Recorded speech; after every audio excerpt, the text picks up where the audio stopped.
Assalamualaikum warahmatullahi wabarakatuh. A'udzu billahi minasyaitonir rajim. Bismillahirrahmanirrahim. Alhamdulillahi rabbil alamin.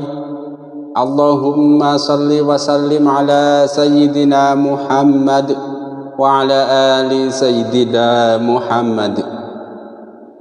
Qala Rasulullah sallallahu alaihi wasallam, naddarallahu mar'an sami'a minna haditsan fahfidhahu hatta yuballighahu ghairahu. Semoga Allah Subhanahu wa taala menjadikan orang-orang yang mau mendengarkan hadis, mau mempelajari hadis, lalu mau menyebarkannya kepada orang lain, Allah jadikan wajahnya berseri-seri baik di dunia maupun di akhirat. Allahumma amin. Semoga Allah Subhanahu wa taala juga menjadikan orang-orang yang mau menonton video ini lalu mau subscribe channel ini dan membagikannya kepada orang lain, Allah jadikan orang-orang yang bahagia di dunia, hutangnya lunas, usahanya lancar, kemudian hidup bahagia di surga bersama Rasulullah sallallahu alaihi wasallam. Allahumma amin. Amma ba'du. Kaum muslimin rahimakumullah dan khususnya para muhibbin Gus Baha, seperti biasa mari kita sama-sama ngaji kepada Gus Baha. Pada kali ini kita akan sama-sama mengaji sebuah video Gus Baha tentang solusi hutang yang dibawa mati, atau bagaimana caranya melunasi hutang di alam gaib. Kayak begitu. Pada video ini Gus Baha itu bercerita bahwa orang mati syahid pun itu hutangnya tetap dihisab.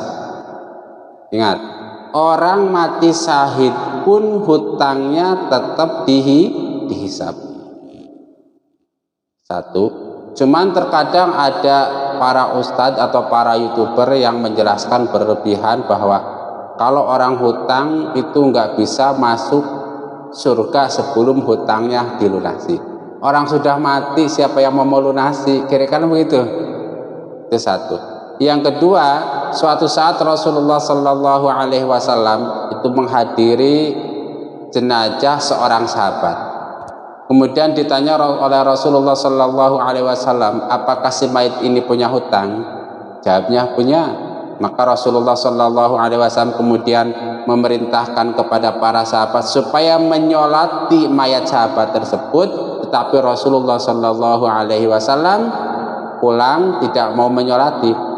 Sebelum Rasulullah pulang, kemudian oleh sahabat yang lain istilahnya dicekatlah begitu atau dihampiri dan berkata, ya Rasulullah, biar hutang mayit ini saya yang menanggung. Maka Rasulullah kemudian balik badan dan menyolati mayit sahabat tersebut.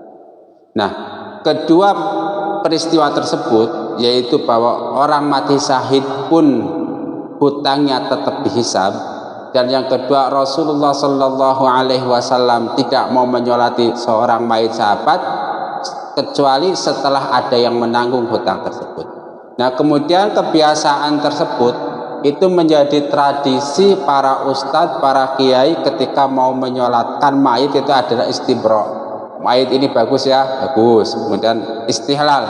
Kalau ada hutang mayit yang sangkut pautnya dengan hak Adam, nanti hubungi saja dengan keluarga dan seterusnya. Nah, pertanyaan begini.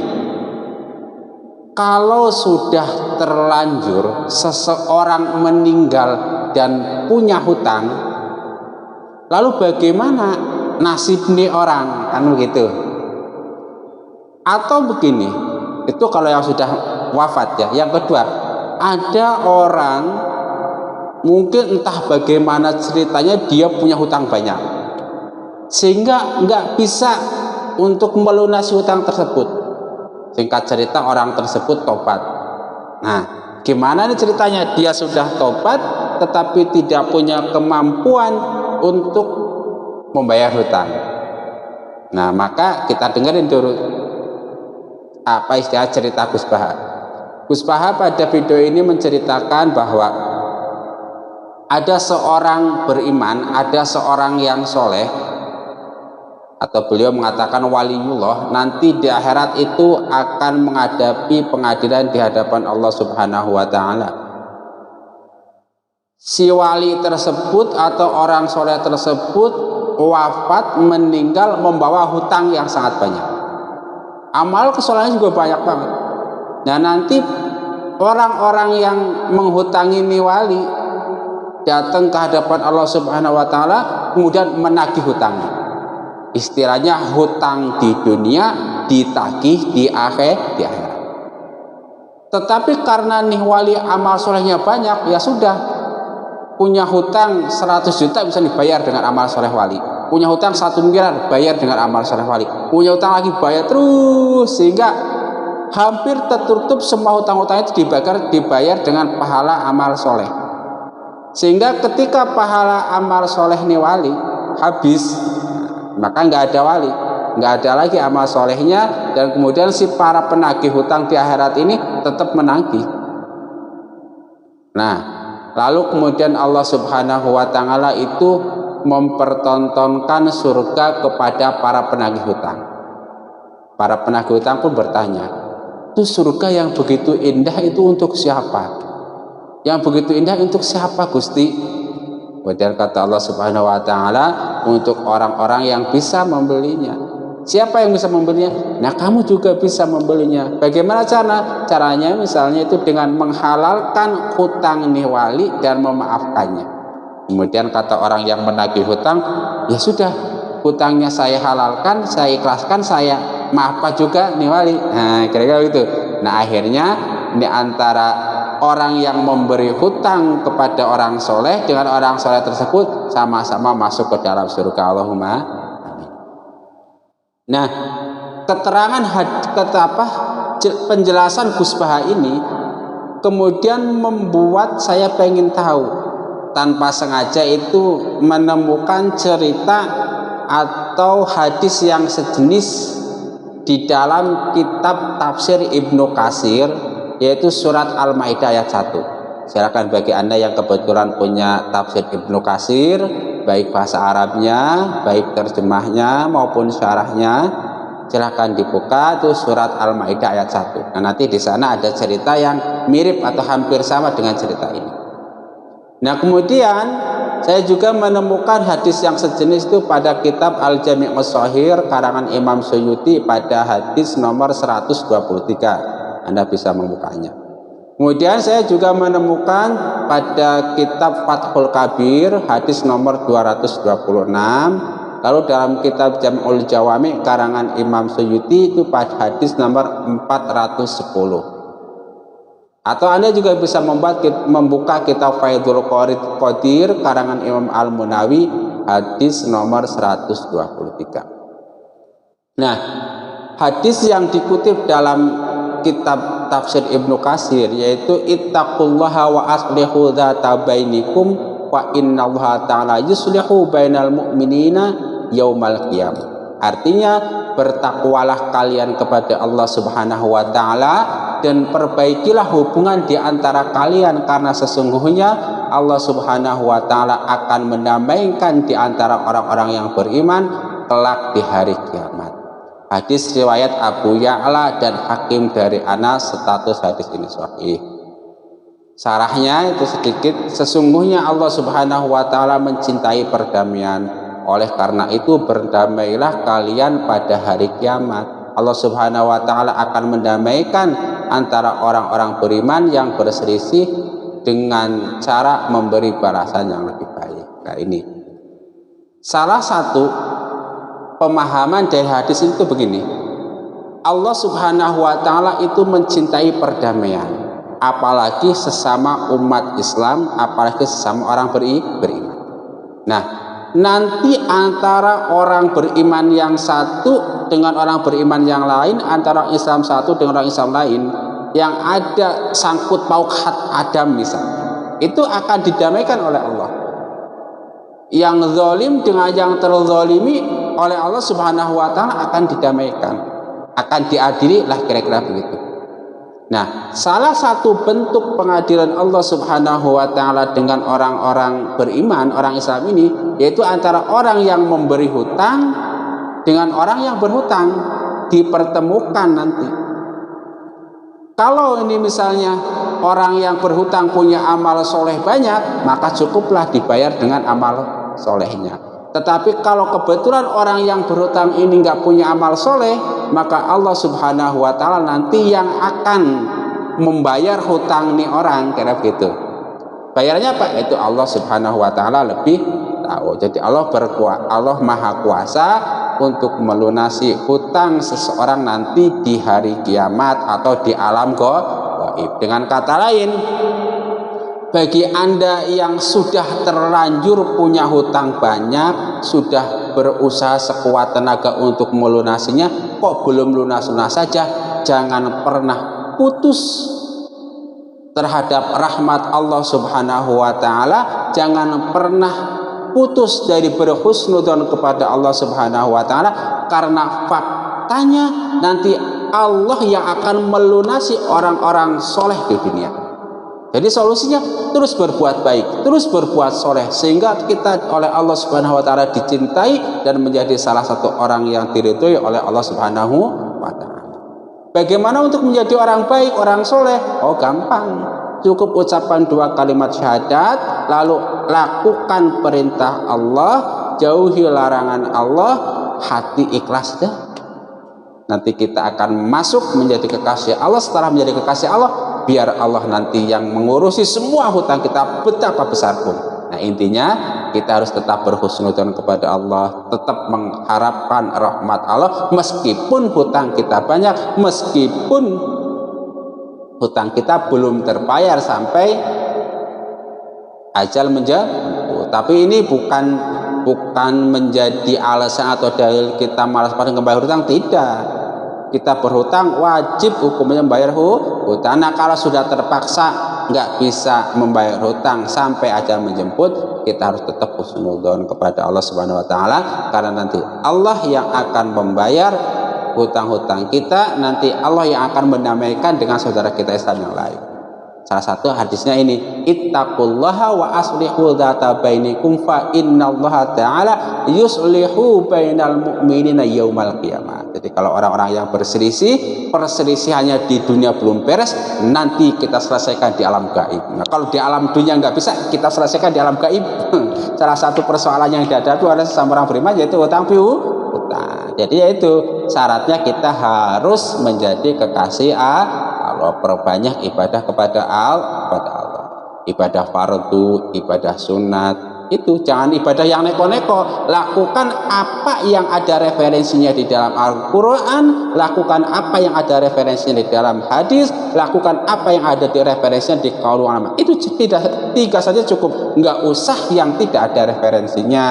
Itu kan kalau ngomongin mau ibadah, mau menjalankan agama Islam, ya 3, Al-Quran, sunnah, qaulul ulama, nggak ada yang lain. Nah, jangan tambahin qaulul setan, jangan tinggalin qaulul jin, jangan tinggalin qaulul kacau kalau itu.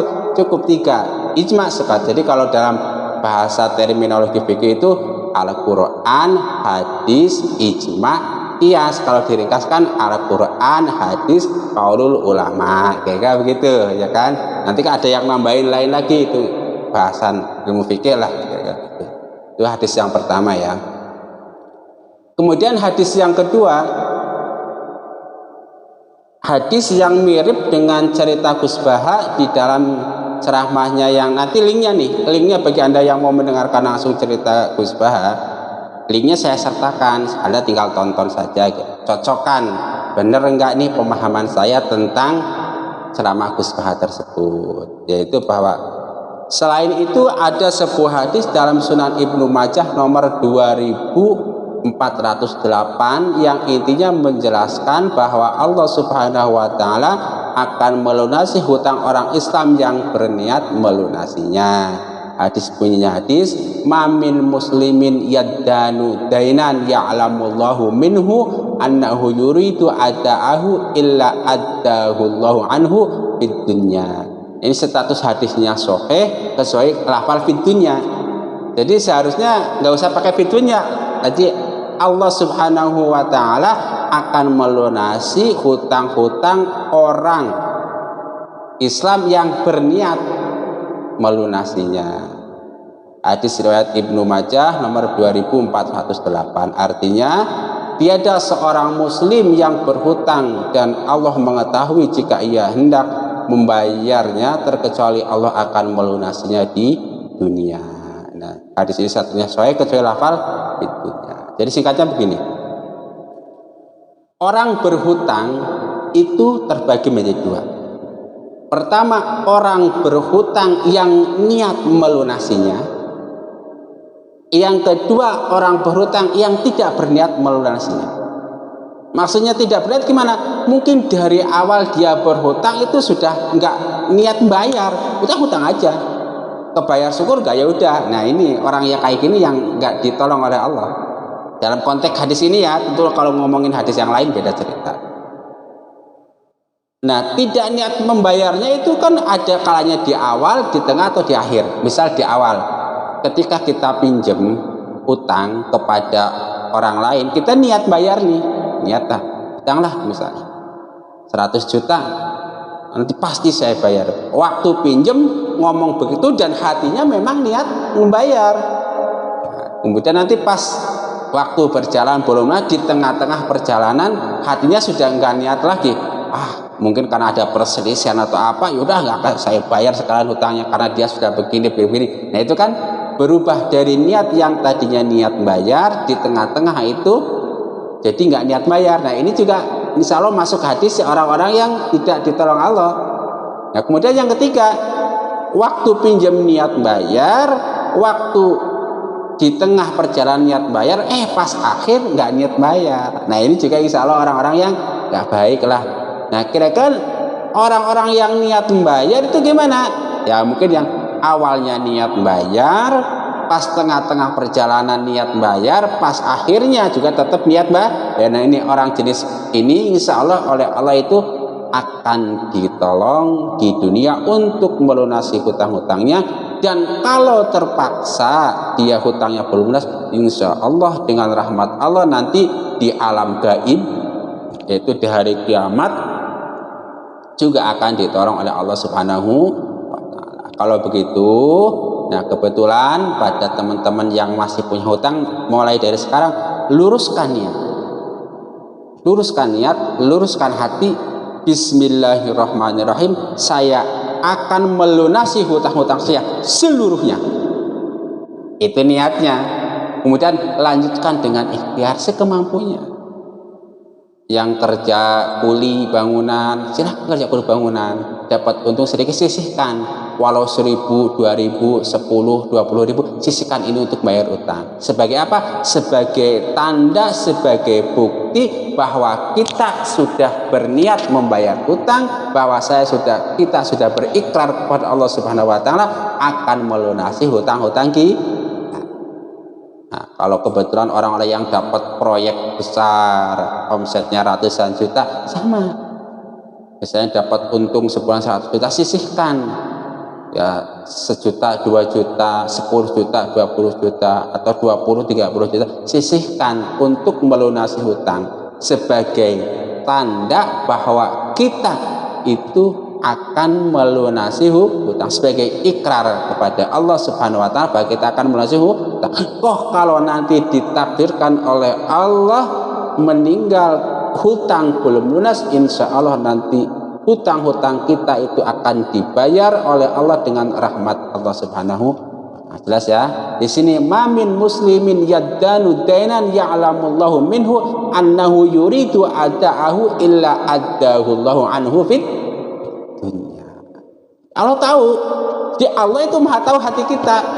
Begitu kita berhutang, selama kita punya hutang dan akhirnya ajal menjemput, Allah maha tahu apa yang di hati kita. Apakah kita itu mau niat bayar hutang atau tidak? Kita bayangkan saja, hutang yang kita punya ini akan membuat kita ma'rifat. Loh kok iya? Oh iya. Misalnya kita jadi tahu saya punya hutang. Hutang kata Allah dan Rasulullah wajib hukumnya dibayar. Pertama kita tahu diri kita ada orang yang berhutang. hutang. Kita tahu Allah itu memerintahkan, Rasulullah memerintahkan membayar hutang. Ya udah, jadi kita terus berdialog dengan Allah. Nah ini karena dialog sang penghutang seperti inilah, kemudian insya Allah kita menjadi hamba yang ma'rifatullah, kemudian hamba yang diridhoi Allah, dan pada akhirnya kita berhak mendapatkan rahmat Allah baik di dunia maupun di akhirat. Kalau rahmat Allah sudah diberikan kepada kita, ya udah, hutang segede apapun nggak ada artinya di hadapan rahmat Allah Subhanahu. Nah, jelas ya.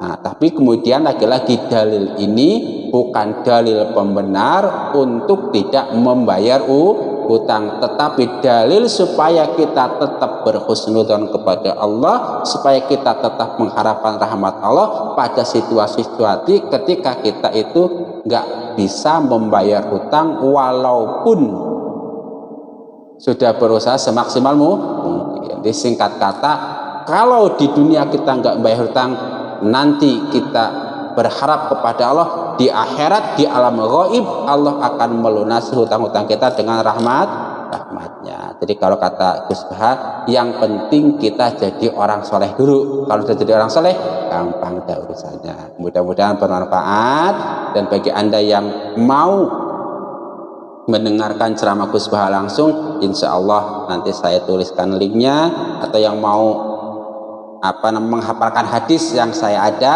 mau mentahriz ulang, silakan, saya juga cantum hadisnya. Mudah-mudahan bermanfaat. Rabbana taqabbal minna innaka antas samiul alim wa tub alaina innaka antat tawwabur rahim. Subhanakallahumma wa bihamdika asyhadu an la ilaha illa anta astaghfiruka wa atubu ilaik. Wa afa minkum. Wassalamu alaikum warahmatullahi wabarakatuh.